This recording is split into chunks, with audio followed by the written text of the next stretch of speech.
Hey y'all, welcome to an exclusive episode of In the Green Room podcast. I'm your girl, Brittany Shanae, your favorite podcaster. And if I'm not your favorite podcaster right now, I will be by the end of this episode. As you guys can see, I am not here by my lonesome. I have my friend since 7th grade. We've been knowing each other since 7th grade. Jamal Moore. What up, man? Welcome to the Green Room. Thank you for having me. I've been seeing all your amazing work, and I was like, I need to come to the Green Room. Yes.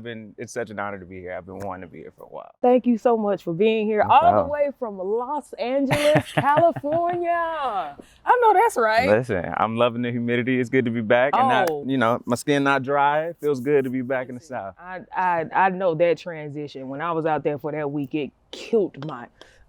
And enough water in the world. Listen, to cure what? Yeah, I feel you. Thank you for being here for this exclusive episode. We are out in nature, as y'all can see. We are in God's Green Room today. Come on. So at the beginning of every episode, I like to have my guests pull 2 affirmation cards, and those are going to be some affirmations that you affirm to yourself and that our audience can use throughout the week to give them some good vibes. So we got 2 different decks. I'm going to shuffle and you are going to pull and you're going to read them out loud. I got you. All right, one more shuffle. All right.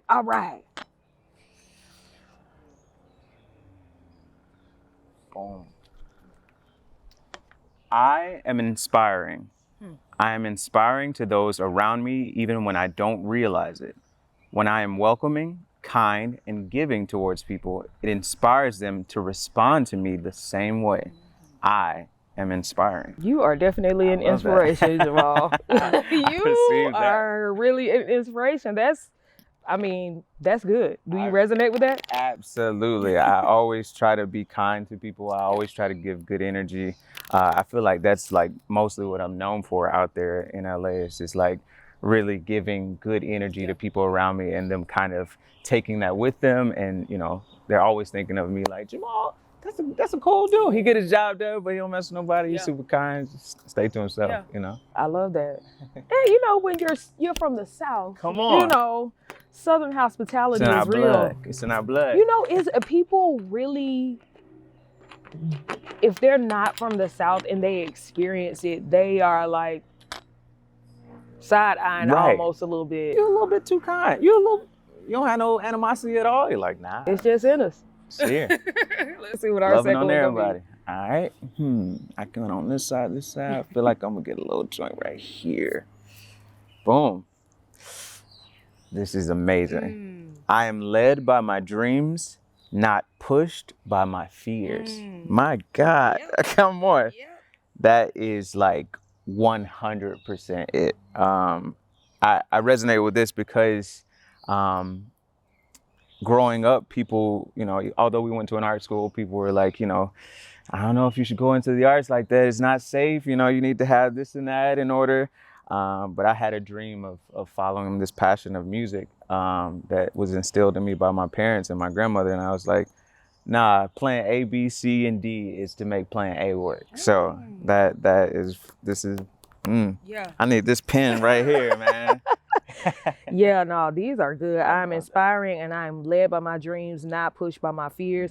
This is actually one of my favorite cards in the entire deck. Absolutely. I don't think you can, of course we have, different things we battle with, but allowing, your fears to kind of overtake you and make you, kind of paralyzed so that you can't really move. I don't think that's the way to go. So even, making the move to go to Eastman in Rochester, New York, I didn't know nothing about Rochester, New York. My parents knew nothing about it, but I was like, nah, instead of going to Morehouse, I need to go up to the north and see what they're talking about up there. And, from there, I've just kind of taken it and just run with this dream. I truly believe that your move to Eastman, after that, it was like, you hit the ground running. What was the transition from Augusta to Eastman like for you? So most people, when they get into a school, they go visit it, they go see what it's talking about. Like, okay, let me get a good vibe. I didn't see Eastman until the day I was supposed to move in. And my pops knew nothing about it. I auditioned here in Atlanta at like the Atlanta Symphony or something like that, in a room with just one admissions guy.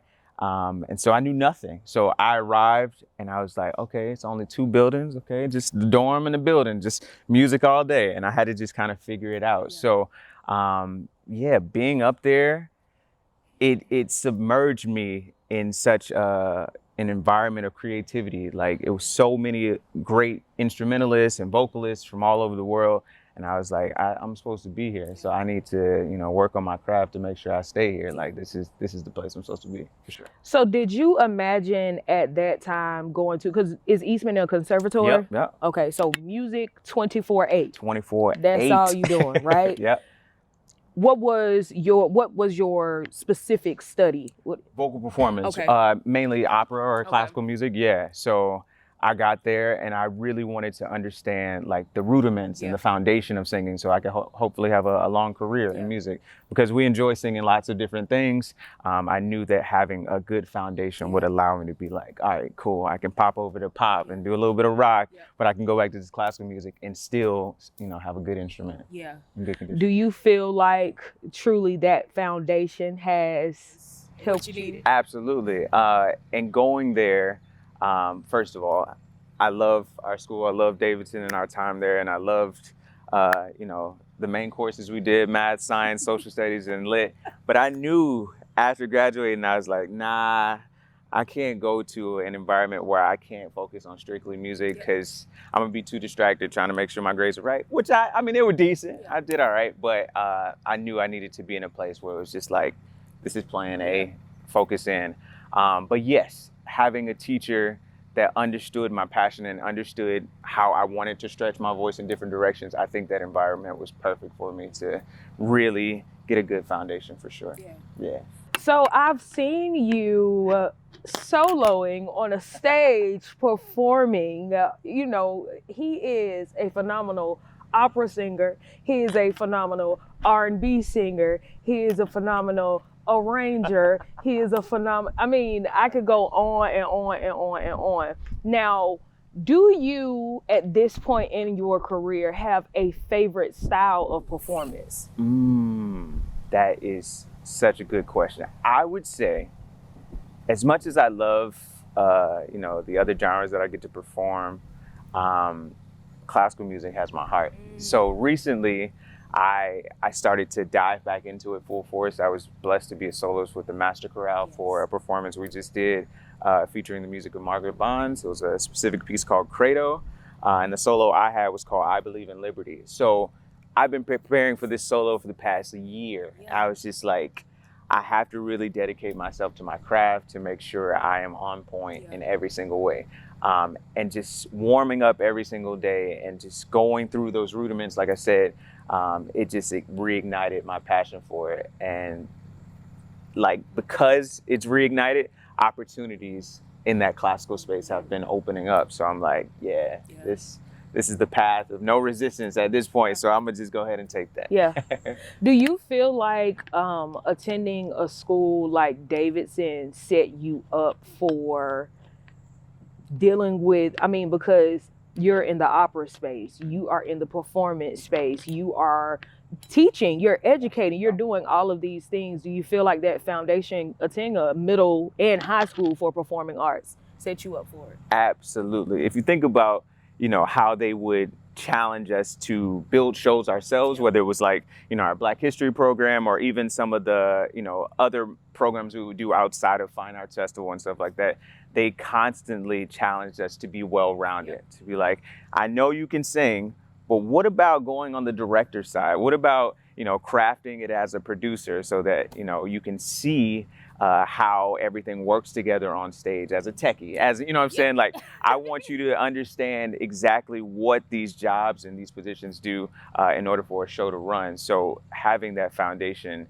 has made me, be able to sustain a career out there where I can go, okay, I can sing right here, but I also can arrange right here. I can also conduct a choir if necessary to get the best show possible. Yeah. What has been one of your your favorite accomplishments so far? That's a great question. My favorite right now, because it involved it involved another part of my brain. I've been always passionate about choirs, like being in Creative Impressions in Augusta. Being the like vocal director for Labrinth for Coachella was what I did last year. It was phenomenal. So working hand in hand with him to be like, okay, this is your vision of how you would like to see the choir. This is what you want to hear in your ears as we're behind you. This is the choreography that you set in place with your amazing choreographer, Kiani. Okay, so I'm integrated into it instead of someone just saying, Jamal, just sing this part. Yes. So it just felt great to be a part of the creative process in that way. Being in LA, you can jump from gig to gig, but in this scenario, it felt like I was an actual contributor to the final product. And we got raving reviews after Coachella. They're like, man, he should have had a bigger stage, man. We got to put him on main stage. And I felt like, yeah, because we worked together and put our brains together, it came to life the way he really wanted it to be. Now, how did that come about? Because we're not just gonna breeze by the fact that you just said you were responsible for a Coachella performance. Yeah. There was a manager of another gig that I was on that reached out and said, hey, I have this artist that's looking for a vocal contractor to be in charge of his choir for an upcoming performance. Are you interested? Have you done it before? And I was like, man, I've been working with choirs my whole life. This is really what I would love to do. It's really why I came to LA, is to, be more on the creative side. So if you want to give me this opportunity, I promise you I won't let you down. He was like, okay, it's for Labrinth. And then I had to contain my excitement because he's one of my favorite artists. I was like, if you look at my my Apple Music or my Spotify, all his stuff is right there. I've been singing Jealous for forever, Beneath You're Beautiful, all these different tunes. So when he told me it was for Labrinth, I was like, all right, yeah, I can hold it together. I can hold it together. Cool. I mean, even going to a meeting with him and seeing him, I was like, yeah, I'm cool. Yeah. What you need? You good? Just holding down the excitement. So, but yeah, that's how that came about. I met the team. They were super, super kind, some of the kindest people in the world. And they're all passionate about making that dream and that artist go forward. And so when everybody's bought in, it's impossible to stop that train from going. Yeah. It sounds to me like you stayed ready so you didn't have to get ready. Talk about it. I mean, because literally you've been preparing your entire life for sure. Something like me and Jamal were a part of. You spoke about the Black History Choir at Davidson. Jamal on the drums. I'm directing the choir. Arranging as well, because you made a phenomenal arrangement of. Oh wow! Tell them about that. They need to know that. Oh my God! What was that? Lift Every Voice. It was. Your version became the standard version at Davidson. It was like, okay, we got the the regular version, but let's focus on her brain and how she brought this to life. Yeah. I forgot about that. That joint was a staple for real.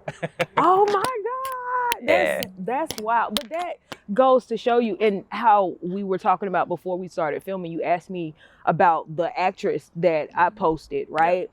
And sometimes as artists, we have these goals and we have these visions of the things that we want to do, but then when the things start happening, they just start happening and you start rolling through them and passing through them. That was a major accomplishment. I arranged a version of Lift Every. How old were you at that time? Had to be 16. Yeah. You know what I'm saying? But because I feel like we as artists are sometimes guilty of this. It's like, what's next? What's next? What's next? Although you've accomplished, numerous things, right? You weren't at Coachella just once, okay? You were at Coachella twice. You've 3 times. My bad. No. Just throwing it. See?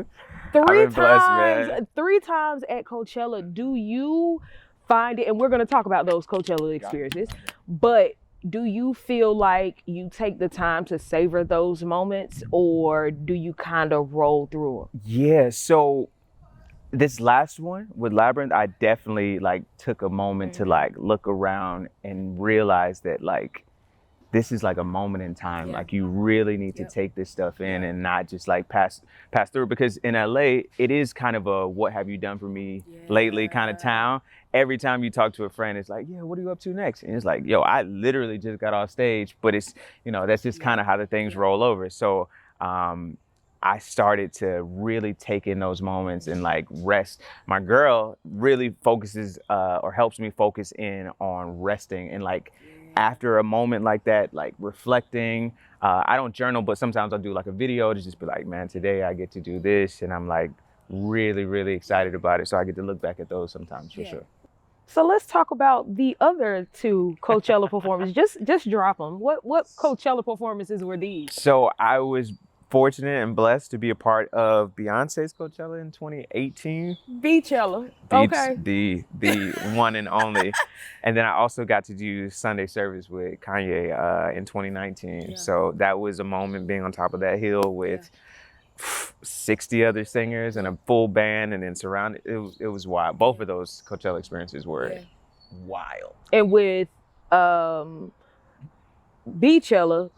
it was a smaller ensemble of singers, right? Yeah, it was like 10 of us that were singing, but the whole stage was like 200 people. Yeah, so I can't. I get so giddy and excited when I see you on these stages. What in your first, or maybe not even your first, but one of your larger performances, what goes through your mind before you step onto the stage? Or how do you prepare? Like, what's the process? Well, our amazing chorus teacher, Dr. James Dunaway, he always like had a phrase that says like, practice doesn't make perfect, but perfect practice makes perfect. And so in preparing for those moments with those artists, the rehearsing was top notch, so that it felt like second nature. So it literally felt like clockwork. You've done it so much that it's in your body. At this point, when I hear certain songs that we performed, if I hear it in a department store, I immediately go back into that mode. It's kind of messed up, because I'm just so locked in. Like I hear any of those tunes and I'm like, oh yeah, all right, choreography, boom, boom. Like it just comes back. But I would say just preparing so that you kind of zone out. Like you're in the moment with the artist, supporting them. You're not yourself in that moment. It's just like, I'm a part of this ensemble, and we are all up here to put up an amazing, experience for our audience. And that's how we kind of lock in. Yeah. So you've also been featured on some albums. I've been around a little bit. How does little Jamal feel about seeing his name on the credits of Break My Soul and Jolene by Beyoncé? It's an honor, like for real. First of all, she's one of the greatest performers. I think the greatest performer of all time. I mean, people will argue that, but just to be etched in history with her is like such an honor. To be associated with greatness. So any chance I get to look back, on because I order all the vinyls just to have them at the crib, just to look back, or just to log on to websites and see, like, if I type in my name with some of these other artists, my name pops up with them. It's like wild. So yeah, that's just how I take it all in. But at the same time, I feel like because I committed myself to my craft, that I was supposed to be in these moments. You know what I'm saying? It wasn't like I stumbled upon it. It was like I prepared my whole life. Even going back to Eastman, like I want to sing these different things. I want to be able to be in these different environments. So this is where I'm supposed to be. This is me walking in my purpose. So it feels good. I love that you stand in that. Was there ever a time that imposter syndrome tried to take over?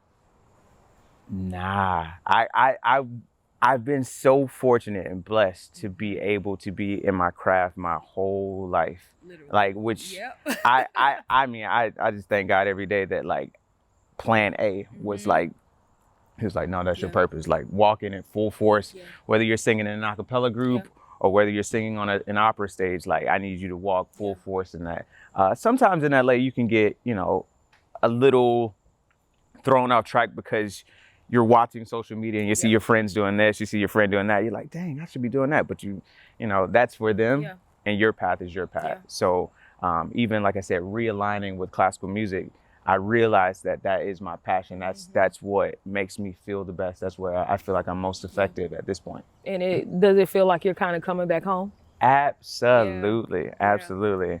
I actually have a gig coming up where I get to sing a few arias with an orchestra. So I'm preparing now to just be in that space. I was like, yeah, this is where I'm supposed to be. For sure. How does the preparation process for performing classical music or opera differ from you performing on a stage with Beyoncé or with Labrinth, or Kanye? Great question. Great question. So a lot of it's technique for sure, vocal technique. You definitely have to prepare and warm up for both, gigs, but it's a different way of warming up. Like if I'm preparing for a classical performance, I'm revving up the engine every single day. And while I may do a pop or R&B gig, I can sing it in a way where I can, it might take a couple of days to just get back in the flow of things. But yeah, it's mainly about the preparation and the technique to make sure your language is right, making sure you're, evoking emotion, through the text that may not be English, which is our native language and stuff. So that's how I prepare for that. But still, a lot of those performances in pop and R&B require you to be vulnerable as well and very locked in. So while it may require a different vocal technique, it still requires a lot of passion and dedication. Yeah. And you got it. You got it. I'm so proud of you, right? Likewise. Thank you. How does it feel going back home and sitting on or in a practice room with Trey and Art? What is, because I mean, you was at the house, singing with C.I. and what is it like going back home and performing? It feels amazing. It literally feels like home because Trey McLaughlin is such a big part of my foundation of my arranging, my singing style. I was actually with him the other day and telling him I had to prepare for a performance where I have to sing like a high A or a high B flat, and I was like, can you teach me how to sing this? Because he lives up there in the rafters. So just catching up with him and saying thank you for instilling, this work ethic in me and helping me understand harmony. And, he's been such a crucial part, and Arthur as well. The crazy part is that when we come home, although we may not sing together for 6-7 months, we sing together for about 2 or 3 minutes and it just gels like butter, baby. So I love singing with them, and it's always refreshing to take that energy back out to others. Yeah. Who is one of your, I know you said Labrinth, but who is one of Jamal's favorite singers? I feel like most people know this, but I'm a huge John Legend fan.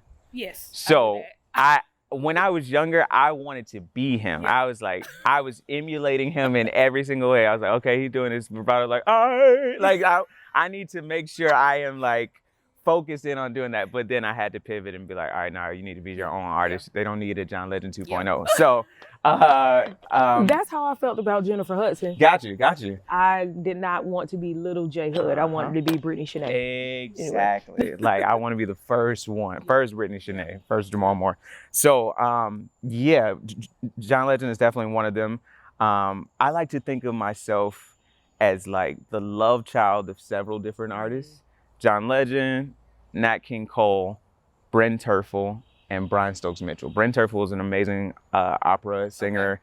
Brian Stokes Mitchell, who you've seen on Fresh Prince of Bel-Air and all these different shows, is a phenomenal musical theater star. Yeah. So, seeing Ragtime with him and Audra McDonald growing up, I was like, I'm taking a nugget from him and a nugget from this person and then combining all of those together. So I would say those 4 artists. And sure. I think that's what artistry is about. Absolutely. I mean, you find love in these things, and Absolutely. I don't think there's anything wrong with if somebody breathes in a particular type of way, you want to take that and add that to your repertoire. Yeah. Who is Jamal Moore the artist? Jamal Moore the artist This is a great question because I've just like really come to terms with it, is like, it's truly a multi-genre vocalist. Like that has always been the goal, is to be able to be a chameleon, to fit in into whatever environment I'm set in. But that does come with some struggle too, because I feel like I have like a little bit of musical ADHD, where I hear something on the radio, I'm like, I could do that. Wait, hold on, I heard that, I could do that. And so it can make you a bit scatterbrained and ultimately make you stand still. But like I said, going back to classical music, that just kind of grounded me back in to be like, all right, you can do this in this season, but you can pop over here in this next season. While you're at the crib, you can, come up with these new ideas and maybe explore that a little bit later. But, you don't have to overload your brain with all these different ideas at the same time. That's a lesson that I am learning as the creative that I am, because it's hard when you're interested in all of these things and you're good at all of these things. Just because you're good at all of these things does not mean that you're able to give your full attention to all of these things. Because I was stretched like, damn, baby, trying to figure out how to walk and scratch my head at the same time. What's next? Where do you see your career going next? Do you feel like doing, or do you desire to do more arranging of shows? Do you desire to go on tours? Like what do you see for yourself? There's so many ideas and things I want to accomplish. So, I definitely want to be out on tour. I have some things in the works right now that may set that in motion. I would love to perform with more orchestras, of course, but I would love to craft my own show. Was fortunate to do a couple shows back home in Augusta. I did like a Christmas show where it was just me, but I haven't done one in a while. That was like 2018 or something like that. So it's time. It's time. So hopefully, in collaboration with some arts programs down in Augusta, I can make that happen. So that's the first idea.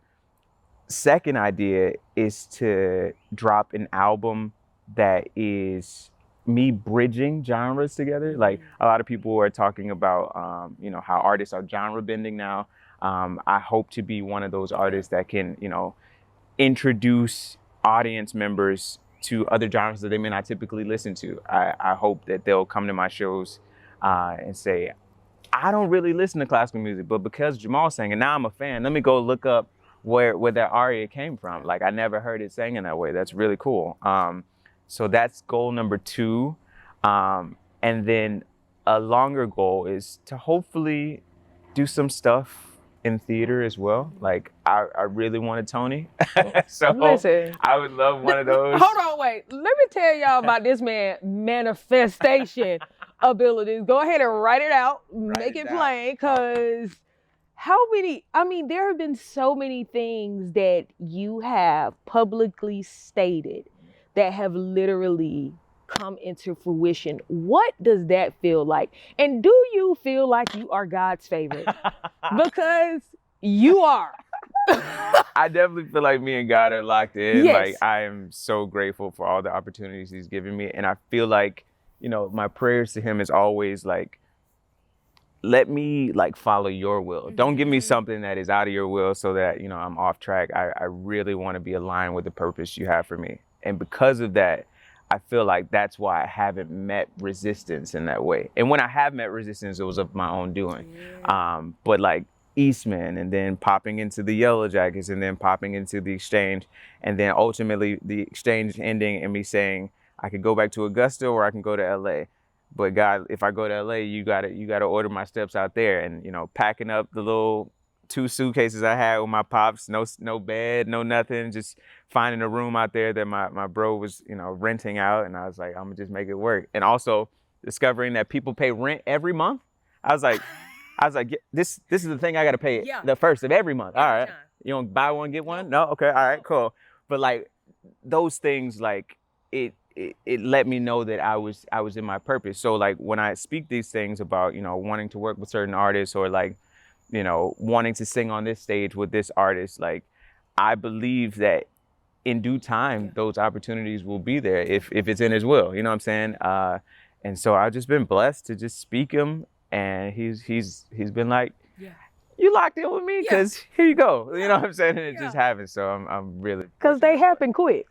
They happen quick. But I can truly attest to that. Like, when you are in a space where, Lord, let your will be done. That. I'm gonna do the work. Mm-hmm. I'm gonna do what I need to do, but just give me some guidance. Come on. I'm gonna believe that you're gonna give it to me. Right. It's a like an exchange. Absolutely. But it's such a beautiful exchange because it's like when it happens the first time, it's like, hold on. When it happens the second time, you still look a little bit, but you like, all right, this the second time. When that third time come around, you like, okay. We locked. Yeah, Right, it's so good to be in that place. Mm-hmm. I've said multiple times that I'm proud of you. How does your family feel? They are ecstatic about the opportunities I've been given. But I feel like at a certain point, they're like, this is the path, we set you on, and you've been nothing but dedicated to it. So like, you should be, these things should be happening. But, I grind for my family. I grind to make them proud, in all of my decision making, to be like, y'all went through, hell and high water for me to get these opportunities, for me to go to Davis, and for me to, go to Eastman and, get student loans and all that stuff to make sure I was in the building. So I appreciate y'all making those sacrifices. So I'm going to return that same energy and same love that y'all gave me back to you. And so that's where I'm grinding. I'm trying to get my mom my house, get my dad whatever studio he wants, so he can play his guitar and bass as much as he wants. So is your dad the only one that's a musician? Yeah, so he was the main one. So he started off as like a funk drummer, playing with bands around town. And he introduced me to drumming growing up. I started playing in church, but my mom was the one that kind of pushed my sister and I into choir growing up. She was like, all right, so you need to sing in this children's choir every third or fourth Sunday, whenever. Oh, you're going to be a junior deacon too, so you're going to have to sing and lead worship too. She just kind of pushed us out there to kind of deal with, any kind of stage fright. Like, oh no, you're going to be in front of the church every single Sunday. So she pushed that, but he is for sure the more musically inclined of everybody. My mom sang in the choir, and my grandma sang around the house as I was growing up. So definitely music was all around, but he was the one that like pushed it for sure. So what else gets your attention outside of music? Is there anything that gets your attention? So, like I said, my amazing girlfriend, her name is Alexis Jones, shout out to her. She has like literally changed my whole fashion sense completely. She came in one day and was like, throw this away, throw this away, throw this away, buy this, buy this, buy this. Yeah. And like, she helped me to expand my brain as a creative, to be more expressive outside of music. It's like, you can be an artist in lots of different ways. A lot, see people like Travis Scott, he has his music, but he's also designing shoes. You have Ye, who is like, all the things.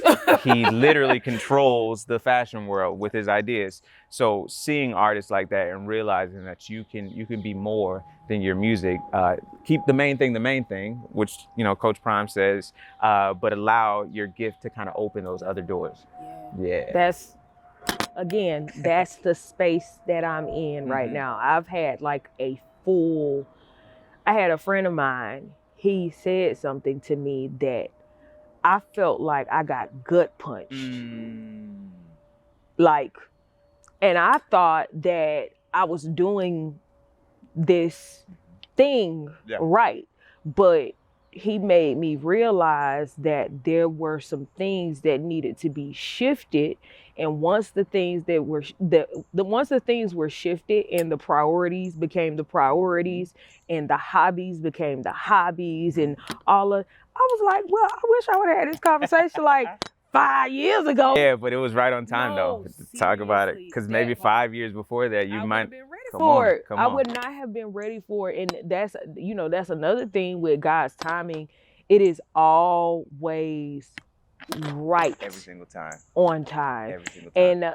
And somebody said something, and it was simply, things don't happen to you, they happen for you. Talk about it. Like, Yeah.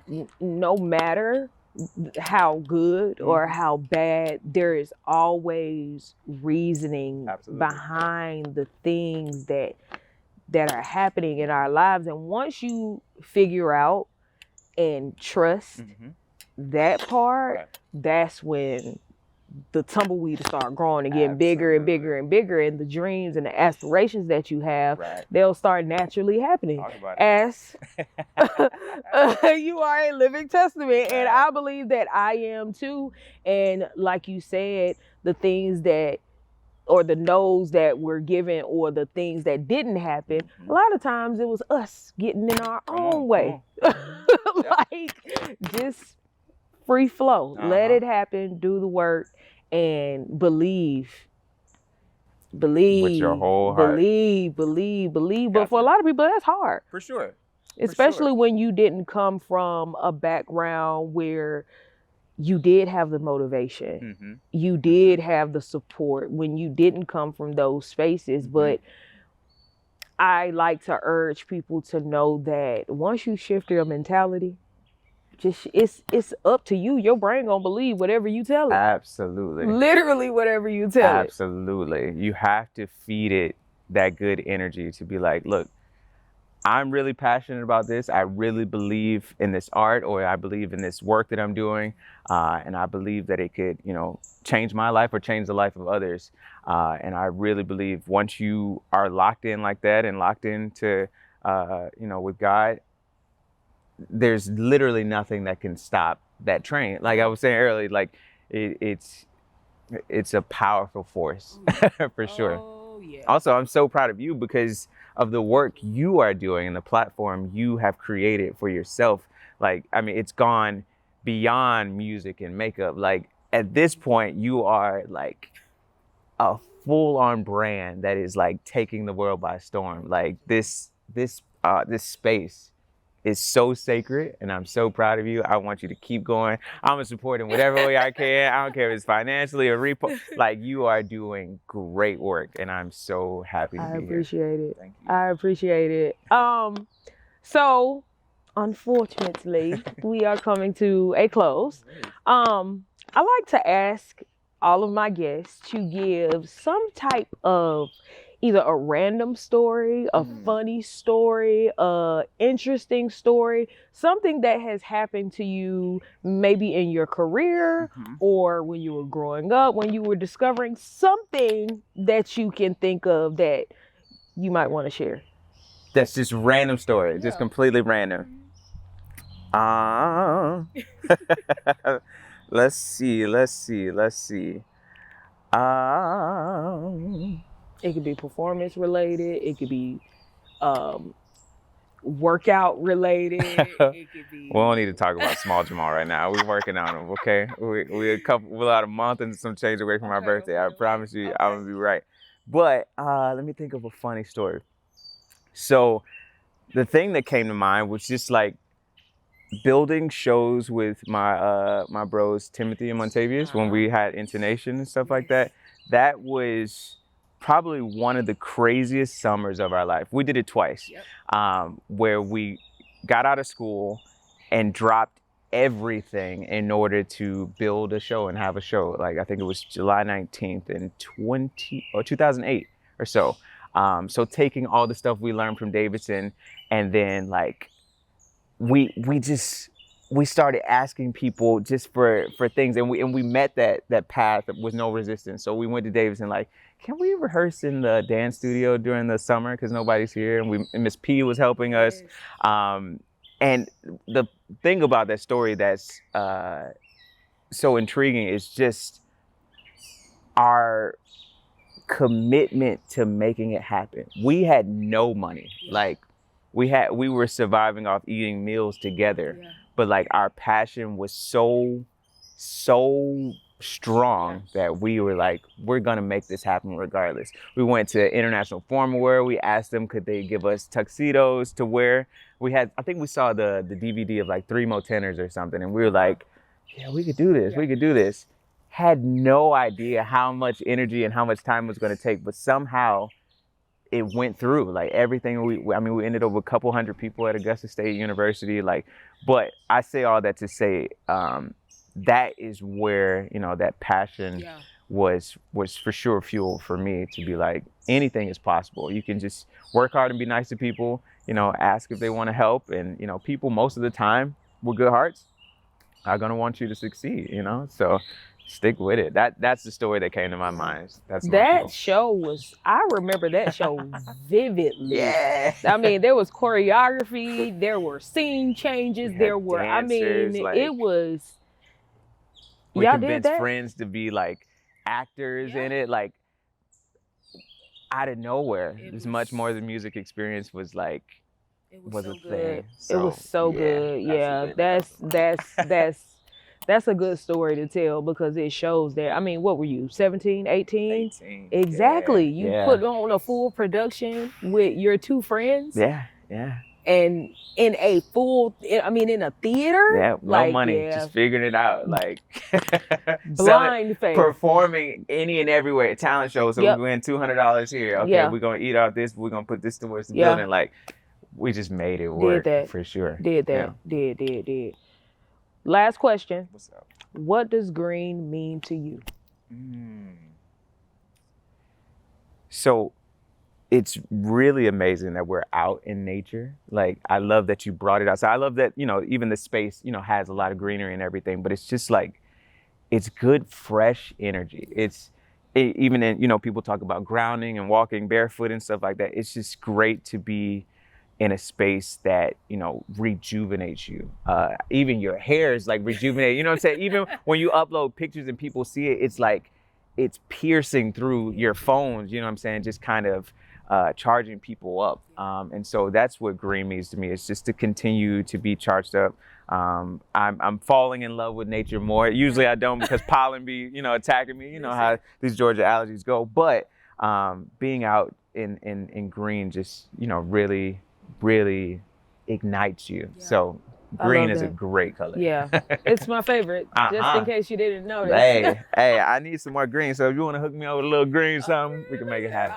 All right, got you. Jamal, thank you for coming. This was good. I knew that this conversation was gonna flow. Listen, we can chat all day. Yes, we can. And thank you for these. Of course. Like, oh my God. Of course. I need a picture of these so that I can just put it as my background to my phone because these are clutch. Thank you. Anytime you walk by a mirror, say I am led by my dreams, not pushed by my fears, and I am inspiring.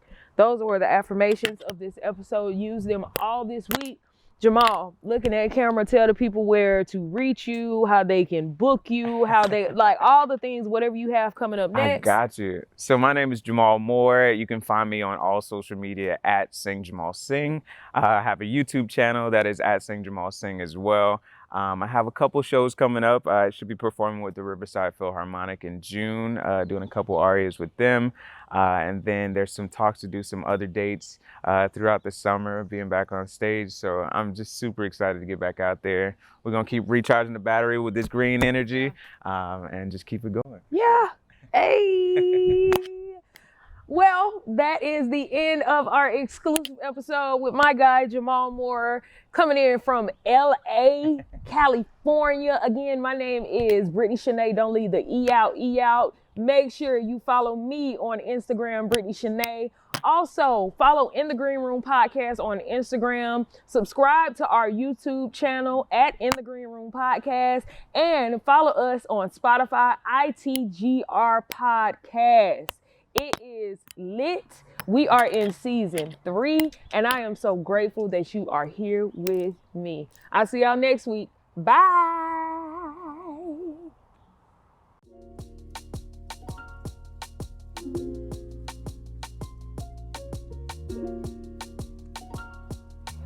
You ready? All right. 3, 2, 1. She's like, I love the way. I promise I can do it. All right. Okay. 3, 2, 1. Woo! Hey, that was good. Yeah. Let's go. That was so nostalgic. No, for real. You have no idea how I wanted to do this show. I was like, I gotta be here.